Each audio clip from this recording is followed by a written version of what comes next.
భద్రాద్రి కొత్తగూడెం జిల్లా ఏటూరు నాగారం బస్టాండ్ సెంటర్లో సిపిఎం ఆధ్వర్యంలో కోతుల బెడదపై నిరసన కార్యక్రమాన్ని చేపట్టారు. ఈ ధర్నాలో ముఖ్య అతిథిగా పాల్గొన్న సిపిఎం జిల్లా కార్యవర్గ సభ్యుడు ఎండి దావూద్, జిల్లా కమిటీ సభ్యులు తోకల రవిలు మాట్లాడారు. వారు పేర్కొంటూ కోతుల కారణంగా ప్రజలు, రైతులు, చిరు వ్యాపారులు, పండ్ల వ్యాపారులు తీవ్ర ఇబ్బందులు ఎదుర్కొంటున్నారని ఆవేదన వ్యక్తం చేశారు.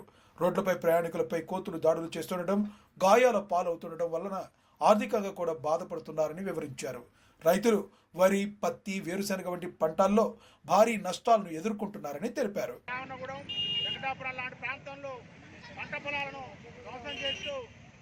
ఈరోజు కోతుల దాడి విపరీతంగా పెరిగినటువంటి పరిస్థితి.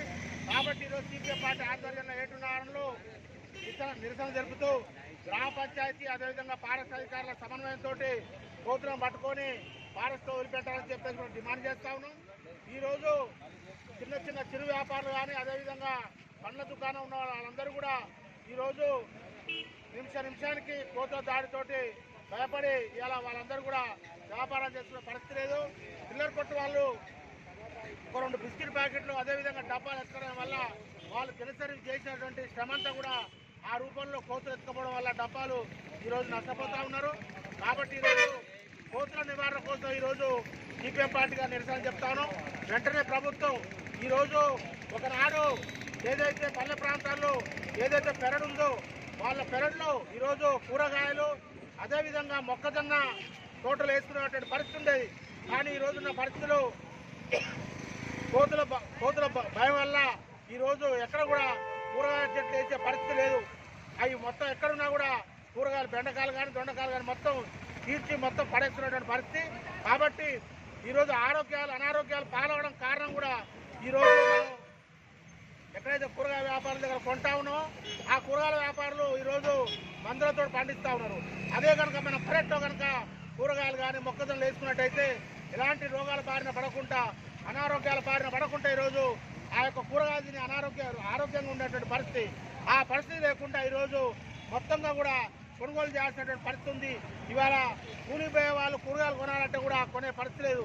వాళ్ళు ఉన్నటువంటి పెరట్లో దొండ వేసుకొని వాళ్ళు కాలం గడిపేవాళ్ళు. కానీ ఈరోజు ఆ పరిస్థితి లేకుండా కోతుల దాడి వల్ల, కోతుల భయం వల్ల ఎలాంటి పంటలు కూడా వేసే పరిస్థితి లేదు. కాబట్టి వెంటనే ప్రభుత్వం అధికారులు స్పందించి కోతులను వెంటనే పట్టుకొని ఉత్తరప్రదేశ్లో కనుక ఏదైతే ప్రత్యేకమైనటువంటి చట్టం చేశారో ఆ రకమైనటువంటి చట్టం కూడా మన యొక్క తెలంగాణ రాష్ట్రంలో చేయాలని చెప్పేసి మేము ఈ ఈరోజు భారత కమ్యూనిస్టు పార్టీ జిల్లా కమిటీ పిలుపులో భాగంగా ఏటూరు నాగారం బస్టాండ్ ఆవరణలో ధర్నా అనేది నిర్వహించడం జరుగుతుంది.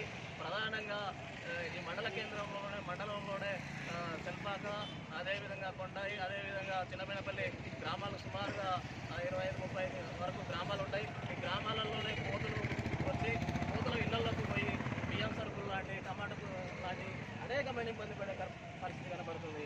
నిన్న బస్రలో మా పార్టీ ఆధ్వర్యంలో ఆడ ధర్నా చేసిండ్రు, అదేవిధంగా ములుగులో చేసిండ్రు. జిల్లాలో పలు మండలాల్లో కూడా ధర్నా చేసినా కానీ ప్రభుత్వ అధికారులు ఇప్పటి వరకు స్పందన లేదు. నిమ్మకు నేరెత్తినట్టే చూస్తున్నారు. అదేవిధంగా చూసుకుంటే హిమాచల్ ప్రదేశ్ లాగా ప్రత్యేక చట్టాన్ని తీసుకొచ్చి కోతుల బెడద నుంచి ఫారెస్ట్ అధికారులు, అదేవిధంగా పంచాయతీ కార్యదర్శి లాంటి వాళ్ళు సిబ్బంది అదేవిధంగా ఫారెస్ట్లో పెట్టాల్సిందిగా మేము డిమాండ్ చేస్తున్నాం. అదేవిధంగా చూసుకుంటే హాస్టల్లోకి, స్కూళ్ళలోకి వెళ్ళి హాస్టల్లో బియ్యం తీయటం, టమాటాలు తీయటం, చికెన్ లాంటి పరిస్థితి కనపడుతుంది. ఈ సందర్భంగా మేము ఏమంటున్నాం అంటే ప్రధానమైన ప్రత్యేక చట్టాన్ని తీసుకొచ్చి ప్రత్యేకంగా పకడ్బందీగా అమలు చేయాల్సిందిగా మేము సిపిఎం పార్టీగా డిమాండ్ చేస్తున్నాం. లేని పక్షంలో భవిష్యత్తులో ఇంకా ఉద్యమాలు ఉధృతం చేస్తామని ఈ సందర్భంగా తెలుస్తుంది. రవి. ఓకే, థ్యాంక్ యూ అండి.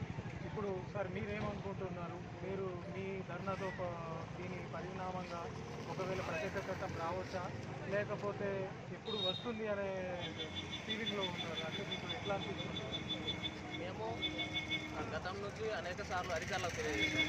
కానీ ఇక్కడ ఉన్న వ్యాపారస్తులతో ఒకసారి మాట్లాడి ప్రజల దగ్గరికి పోయి ఈ మండలంలోనే ఎన్ని గ్రామాలు ఉంటాయి, గ్రామాలలో ఉన్న ప్రజల్ని కూడా చైతన్యవంతం చేసి కోతుల బెడతో ఇబ్బంది పడుతున్నారు. అదేవిధంగా పంట పొలాలలో వ్యవసాయదారులు ఇబ్బంది పడుతున్నారు. వాళ్ళందరినీ చైతన్యవంతం చేసి భవిష్యత్తులో కూడా ఇటువంటివి రాకుండా చూస్తాం.